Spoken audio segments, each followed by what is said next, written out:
सुप्रभात बच्चों, मैं नीलम सिंह आपकी हिंदी विषय की अध्यापिका। आज हिंदी व्याकरण के अंतर्गत हम पढ़ेंगे पाठ 10 विराम चिन्ह। बच्चों, विराम चिन्ह क्या होते हैं? विराम अर्थात जिसमें हम विश्राम करते हैं, रेस्ट लेते हैं, ठीक है। तो वो चिन्ह जो हमें बताते हैं कि हमें वाक्य के बीच में कहाँ पर विश्राम करना है, कहाँ पर रेस्ट लेना है। जब हम कोई वाक्य बोलते हैं तो हम अगर लगातार बोलते रहेंगे तो हमें नहीं पता चलता कि वो वाक्य कहाँ पर खत्म हो रहा है, उस बात का क्या अर्थ निकलता है। तो विराम चिन्ह हमारे जो वाक्य होते हैं, हमारे जो शब्द होते हैं, उनको बिल्कुल क्लियर दिखाते हैं, साफ दिखाते हैं कि हमारा शब्द क्या है, हम क्या बोलना चाहते हैं, उस बोलने का, उस वाक्य का क्या अर्थ निकलता है। तो आइए विराम चिन्हों के बारे में जानते हैं। सबसे पहले हम देखते हैं बच्चों पूर्ण विराम। अब पूर्ण विराम ये अपने नाम से ही हमें समझ में आ रहा है। पूर्ण का मतलब होता है पूरा, विराम का मतलब विश्राम करना, ठीक है। तो जब हम वाक्य को पूरा बोल लेते हैं तो अंत में हम पूर्ण विराम लगाते हैं। और पूर्ण विराम का चिन्ह कैसा होता है? एक खड़ी रेखा जैसा, ठीक है। जैसे अब यह देखिए, यहाँ वाक्य देखिए, यह मेरा कमरा है। एक वाक्य है आपका, यह मेरा कमरा है, उसके पीछे हमने लगा दिया पूर्ण विराम। इसका मतलब यह है कि हमारा वाक्य यहाँ पर समाप्त हो चुका है। तो अब हम दूसरा वाक्य शुरू करने के लिए तैयार हैं। तो वहां पे आपको पूर्ण विराम लगाना होता है। जैसे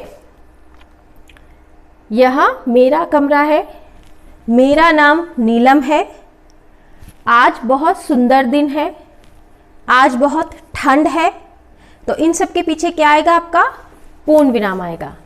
दूसरा देखते हैं बच्चों, अर्ध विराम। अर्ध अर्थात आधा, ठीक है। विराम अर्थात विश्राम, तो मतलब थोड़ा सा विराम लेना, आधा विश्राम लेना। अब इसका चिन्ह क्या होता है बच्चों? तो देखिए, इसका जो चिन्ह होता है, एक बिंदी लगी होती है, एक बिंदु होता है, और उसके नीचे आपको अल्प विराम का चिन्ह लगाना पड़ता है, ठीक है। अब जब हम एक बड़े वाक्य में कई छोटे छोटे वाक्यों को जोड़ देते हैं तो हम उसको अर्ध विराम बोलते हैं। जैसे सोने से तार बनता है, तार से गहने बनते हैं। ये जो वाक्य है ये एक दूसरे से संबंधित है ना। सोने से तार बनता है, फिर हमने अर्ध विराम लगाया, और तार से गहने बनते हैं, ठीक है। तो अर्ध विराम का चिन्ह कैसा होता है? एक बिंदु और उसके नीचे अल्प विराम। तीसरा हमारा है अल्प विराम। अब अल्प का मतलब होता है छोटा और विराम का मतलब विश्राम, है ना, हमने अभी समझा है। तो अल्प विराम मतलब जहां पर हम थोड़ा सा आराम करते हैं, थोड़ा सा हम वहां पर विश्राम करते हैं, विराम लेते हैं, ठीक है। जैसे एक वाक्य के भीतर आने वाले शब्दों को अलग करने के लिए हम अल्प विराम का प्रयोग करते हैं। जब हम एक वाक्य बोलते हैं और उसके बीच में अलग अलग शब्द आते हैं तो हम वहां पर अल्प विराम लगाते हैं। जैसे मेरी माँ बाजार से केला, सेब, संतरा, आड़ू और अमरूद लाई। तो हमने यहाँ पर जो फलों के नाम लिए उनके बीच में हमने क्या करा? थोड़ा थोड़ा विराम लिया ना, तो उस जगह पर क्या लगता है? अल्प विराम। अल्प विराम का चिन्ह कैसा होता है? ये देखिए, आप इंग्लिश में पढ़ते हैं ना कॉमा, तो कॉमा को हम बोलते हैं अल्प विराम, ठीक है बेटा। आगे देखते हैं,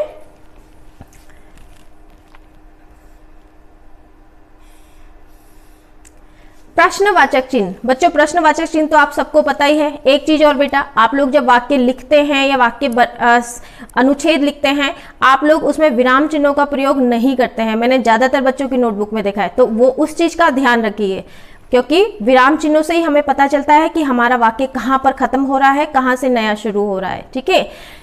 ये आता है आपका प्रश्नवाचक चिन्ह। अब जब हम प्रश्नवाचक चिन्ह कैसे पता करें? जब भी हम किसी से कोई प्रश्न पूछते हैं तो अंत में उसके प्रश्नवाचक चिन्ह लगाया जाता है। जैसे तुम्हारा नाम क्या है, तो आपका अंत में क्या आएगा? प्रश्नवाचक चिन्ह, ठीक है।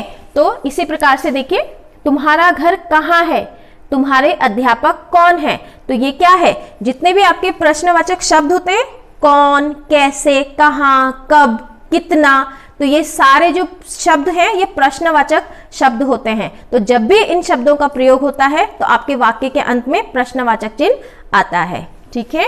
आगे देखते हैं, विस्मय आदि बोधक चिन्ह या विस्मय चिन्ह। विस्मय आदि बोधक चिन्ह जब हम किसी चीज के बारे में, जब हम अपने मन के भावों को व्यक्त करते हैं तो हम विस्मय आदि बोधक का चिन्ह लगाते हैं। इसके लिए एक सीधी खड़ी रेखा और उसके नीचे बिंदु आता है, ठीक है। जैसे अगर हमें हमें किसी की प्रशंसा करनी है, जैसे देखिए प्रशंसा में क्या, वाह, शाबाश, तो कहाँ आपके इन शब्दों के बाद जो आपके ये विस्मय आदि बोधक शब्द होते हैं उनके तुरंत बाद ही आप विस्मय आदि का चिन्ह लगाते हैं। किस किस में हम प्रयोग कर सकते हैं, हम जब किसी से हम घृणा के लिए कोई शब्द बोलते हैं, छी छी कितना गंदा है ना। जब हम दुख के लिए बोलते हैं, हाय बेचारे को क्या हो गया, तो ये इसमें आपका विस्मय आदि बोधक आएगा। जब हम किसी की प्रशंसा या खुशी करते हैं, अरे वाह कितना मजेदार है, तो हम उसमें विस्मय आदि बोधक का प्रयोग करेंगे। तो ये सारे हमारे क्या बताता है, ये हमारे मन के भावों को दर्शाता है। ठीक है बेटा, जैसे यहां देखिए, ए मोहन, हे भगवान, माँ, तो यहाँ पे देखिए प्रशंसा, कितना सुंदर घर है ना। निंदा के लिए, कैसा बेवकूफ लड़का है। आश्चर्य के लिए, क्या बढ़िया घर है। तो ये सारे क्या है, इसमें कौन सा चिन्ह आएगा, विस्मय आदि बोधक चिन्ह।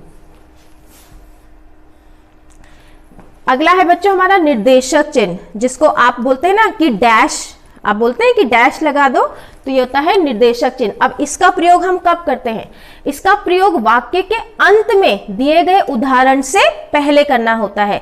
आप कोई बात बोलते हैं और जब उसका उदाहरण देने लगते हैं तो उससे पहले हम क्या करते हैं, एक डैश लगा देते हैं। आपने डैश लगाया होगा, सुना भी होगा ना, तो उसको हम क्या बोलते हैं, निर्देशक चिन्ह। ठीक है, तो किसी का भी उदाहरण देने से पहले हम निर्देशक चिन्ह का प्रयोग करते हैं। यहां जैसे आप एक उदाहरण देखिए, सांप कई तरह के हैं। अब यहाँ पर सांपों की जातियों के बारे में बताया जा रहा है कि सांप जो होते हैं वो कई तरह के होते हैं। ठीक है, तो सांप कई तरह के हैं। अब हम उस चीज को और विस्तार से बताना चाहते हैं, तो उससे पहले क्या होगा, हम उसका उदाहरण देना चाह रहे हैं ना, तो उदाहरण देने से पहले हम क्या करेंगे, डैश लगाएंगे, अर्थात निर्देशक चिन्ह लगाएंगे। सांप कई तरह के होते हैं, फिर आप निर्देशक चिन्ह लगाएंगे और फिर आप उनकी जाति बताएंगे। जैसे लिखा हुआ है नाग, करैत, दुमुहा आदि। ठीक है बेटा, इसी प्रकार से अपनी बात को उदाहरण या विवरण से स्पष्ट करने के लिए भी हम निर्देशक चिन्ह लगाते हैं। जैसे अभी भी बताया गया था कि उदाहरण से पहले हम निर्देशक चिन्ह लगाते हैं। जैसे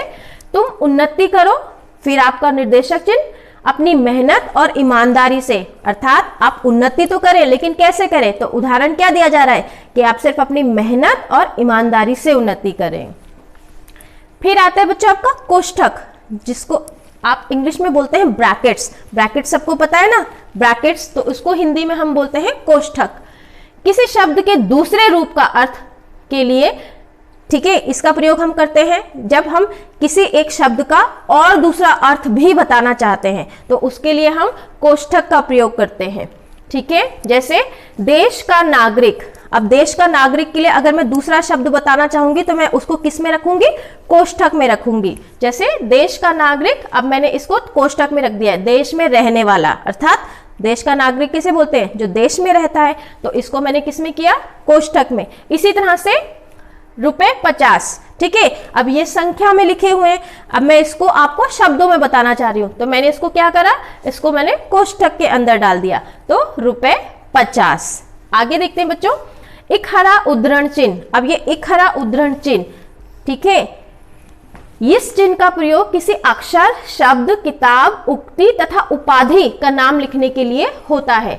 ठीक है, इसके 4 उदाहरण होते हैं। अगर आप किसी अक्षर के बारे में बात कर रहे हैं, किसी शब्द के बारे में, किसी किताब के बारे में, किसी उक्ति के बारे में, तो हम उसमें क्या लगाते हैं, इकहरा उद्धरण चिन्ह लगाते हैं। जैसे अ हिंदी का अक्षर है, अब मैं अ को हाईलाइट करना चाहती हूँ, अ को उजागर करना चाहती हूँ, तो मैं क्या करूंगी, मैं उसके आगे पीछे इकहरा उद्धरण चिन्ह लगाऊंगी।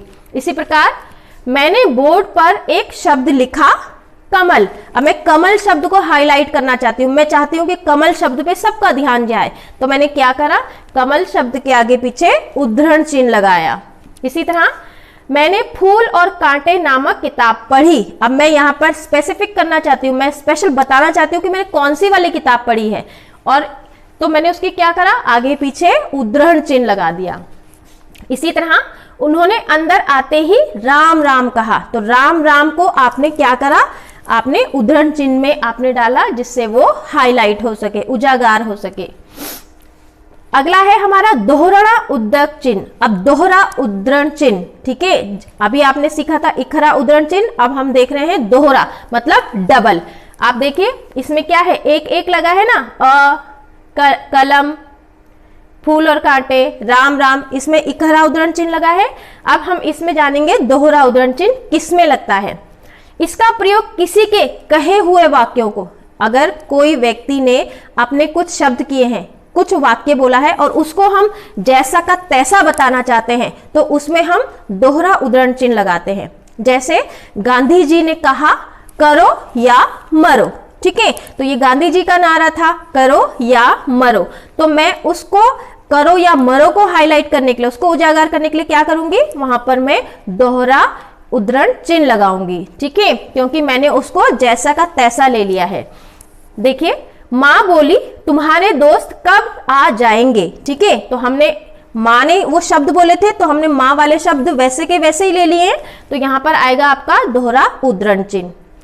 अब देखते हैं अपूर्ण उक्ति चिन्ह। अपूर्ण उक्ति चिन्ह बच्चों जैसे अपने नाम से ही समझ में आ रहा है, अपूर्ण का मतलब होता है आधा, जो पूरा ना हुआ हो, ठीक है। उक्ति मतलब कोई बोली हुई बात। हम कभी कभी पूरा वाक्य नहीं बोलते, आधा वाक्य बोलकर चुप हो जाते हैं। आपने भी देखा होगा, जब कभी आप अपने दोस्तों के साथ बात करते हैं तो आप आधा वाक्य बोलते हैं और फिर चुप हो जाते हैं, है ना। तो लिखने में, अब बोलने में तो नहीं पता चलता कि हमने कहां पर उद्धरण चिन्ह लगाया है, कहां पर हमने कोष्ठक लगाया है ना, लेकिन लिखते समय हमें सारी बातों का ध्यान रखना पड़ता है। तो लिखने में अधूरे वाक्य को इस चिन्ह से दिखाया जाता है। अगर आपने कोई बात बतानी है, आपने आधी बात लिखी है और आधी नहीं लिखी है, तो आप वहां पर क्या करेंगे, आप ये अपूर्ण उक्ति चिन्ह लगाएंगे। और अपूर्ण उक्ति चिन्ह कैसा होता है, ये देखिए बच्चों, डॉट डॉट डॉट बोलते हैं ना आप लोग, डॉट डॉट डॉट, तो इसको क्या होता है, बिंदु बिंदु बिंदु हम लगा देते हैं आगे। ये देखिए जिस प्रकार से आपकी किताब में भी दिया गया है, हम उसमें आगे बिंदु बिंदु बिंदु लगा देते हैं, ठीक है। जैसे तारा, अब यहाँ पर तारा नाम की एक लड़की है जो बोल रही है मैं घर जाना चाहती हूं लेकिन, अब इसने अपना वाक्य आधा छोड़ दिया है, ठीक है, इसने वाक्य पूरा नहीं किया है, मैं घर जाना चाहती हूं लेकिन, तो यहां पर कौन सा विराम चिन्ह आएगा, वेरी गुड, शाबाश, यहां पर आएगा अपूर्ण उक्ति, ठीक है। तो उसमें क्या होता है, डॉट डॉट डॉट डॉट जिसे आप बोलते हैं, तो बिंदु बिंदु बिंदु आप उसके आगे लगा देते हैं, ठीक है। अब माँ पूछ रही है लेकिन क्या, क्योंकि उसने तो आधा ही बोला था ना, तो लेकिन क्या। तो आज के पाठ में हमने क्या सीखा बच्चों, एक बार इसको फिर से समझते हैं छोटे रूप में, ठीक है। वाक्य के बीच में रुकने तथा भावों को लिखित रूप में प्रकट करने के लिए विराम चिन्हों का प्रयोग किया जाता है। हम क्यों करते हैं, वाक्यों में बीच बीच में रुकने तथा भावों को लिखित रूप में प्रकट करने के लिए विराम चिन्हों का प्रयोग किया जाता है। पूर्ण विराम वाक्य के अंत में लगता है हमेशा बच्चों, पूर्ण विराम जो होता है वो हमेशा वाक्य के अंत में ही लगता है। अर्ध विराम कई छोटे छोटे वाक्यों को जोड़ता है, ठीक है। अल्प विराम का प्रयोग शब्दों को अलग अलग करने के लिए होता है, जैसे हमने देखा था सेब, केला, अमरूद, अनार, ठीक है। प्रश्न वाले वाक्यों के अंत में प्रश्न चिन्ह का प्रयोग होता है। जब भी हम कोई प्रश्न वाला वाक्य बोलते हैं तो अंत में हमेशा हमें प्रश्नवाचक चिन्ह लगाना होता है। मन के विभिन्न भावों को प्रकट करने के लिए शब्दों के साथ विस्मयादिक बोधक चिन्हों का प्रयोग होता है। जब भी हम अपने मन के भाव बताते हैं, चाहे वो दुख का भाव हो, खुशी का भाव हो, और वो आश्चर्य का भाव हो, वो घृणा का भाव हो, वो दुख का भाव हो, तो उसमें हम क्या लगाते हैं, विस्मयादि बोधक का चिन्ह लगाते हैं। उद्धरण चिन्ह में किसी के कथन या बात को रखते हैं। उद्धरण चिन्ह चाहे वो इकहरा हो या दोहरा हो, उसमें क्या होता है, हम किसी के, इकहरा उद्धरण चिन्ह में हम उदाहरण प्रस्तुत करते हैं और दोहरे उद्धरण चिन्ह में हम किसी की बात को जैसे का तैसा जब हम लेते हैं तो उसमें प्रयोग करते हैं। तो बच्चों ये जो आपका विराम चिन्ह है, इनको बहुत अच्छे से सोच समझ के पढ़िएगा, ध्यान से कीजिएगा, जिससे आपको विराम चिन्हों की महत्ता समझ में आए। क्योंकि बच्चों विराम चिन्ह, कभी कभी विराम चिन्ह ना लगाने से अर्थ का अनर्थ हो जाता है। तो ध्यान से पढ़िए। थैंक यू बच्चों।